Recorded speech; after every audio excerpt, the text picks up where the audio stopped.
Magandang araw Pilipinas, magandang araw mga kapantalan. Narito tayo ngayon sa Jose Panganiban Port sa Camarines Norte para ihatid sa inyo mga balitang amin nakalap sa loob at labas ng pantalan. Ako po si Zeus Legaspi at ito ang Ronda Pantalan. Pinangunahan ni Philippine Ports Authority General Manager Jay Santiago ang groundbreaking ceremony sa Jose Panganiban Port sa Camarines Norte nitong ika-19 ng Mayo. Nagkaroon ng groundbreaking ceremony sa Pantalan upang markahan ang pagsisimula ng Jose Panganiban Port Improvement Project.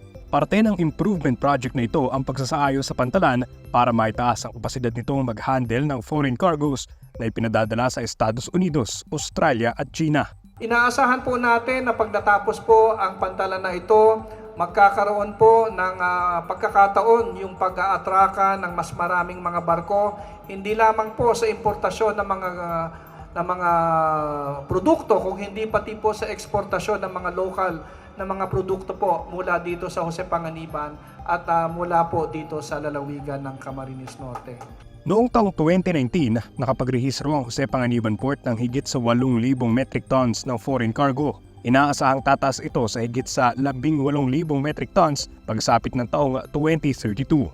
Bukod kay GM Santiago, dinaluhan din ni Senator Robin Padilla at Camarines Norte Governor Ricarte Padilla ang groundbreaking ceremony.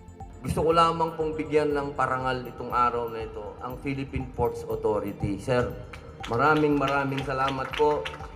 Hindi po namin ito makakalimutan. Kayo po ang unang-unang national agency ng gobyerno na tiningnan nyo po yung aming pag-asa na umunlad.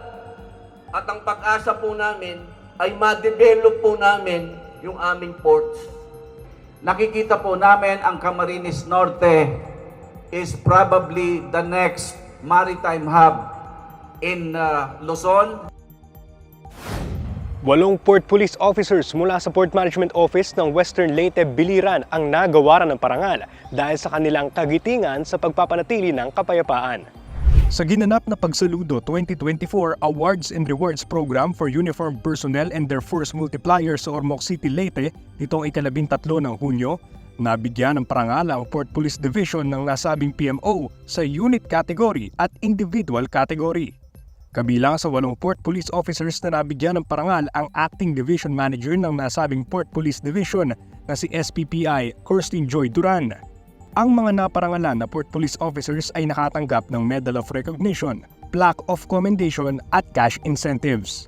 Ang Pagsaludo 2024 ay inorganisa ng Department of Interior and Local Government Ormoc City at naglalayong kilalanin ang sipag at dedikasyon ng mga uniformed personnel sa pagpapatupad ng batas at pagpapanatili ng kapayapaan. Inabisuhan ng Port Management Office Bicol ang mga pasaherong gumagamit ng Matnog Port sa biglaang pagdami ng mga mananakay na gumagamit ng nasabing pantalan. Mula kasi sa tinatayang halos 3,000 daily average outbound passengers na naitala sa Matnog Port mula Enero hanggang Mayo, pumalo ito sa higit 5,000 magmula nang mag-umpisa ang buwan ng Hunyo. Ibig sabihin, tumaas ang bilang ng mga pasahero sa pantalan na bumabiyahe sa rutang Matnog patungong Samar ng halos 83%. Isa sa mga nakikitang dahilan ng PMO sa pagdami ng pasahero ay ang mahabang bakasyon at 2 magkasunod na holidays ngayong Hunyo.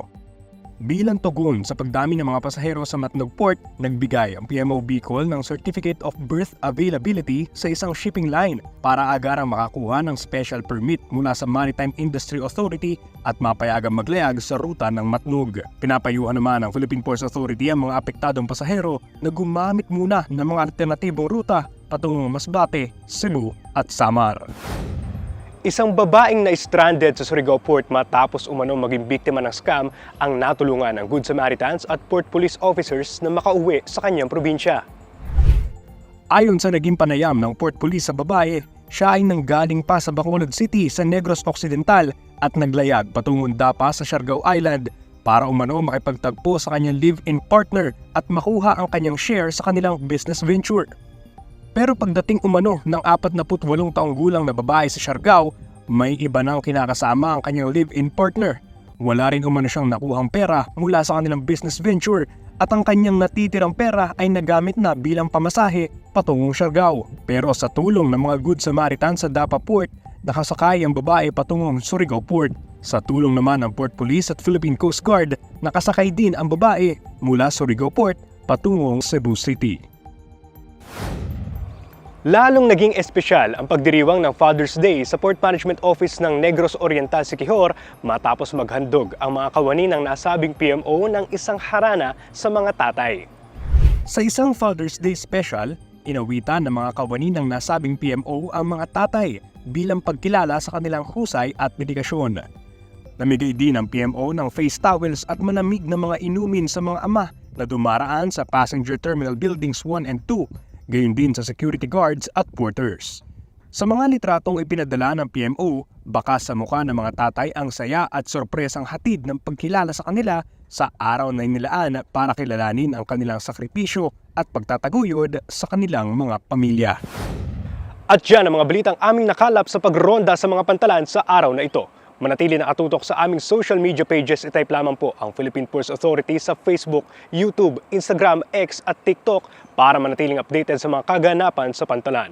Muli, mula rito sa Jose Panganiban Port sa Camarines Norte, ako po si Zeus Legaspi at ito ang Ronda Pantalan.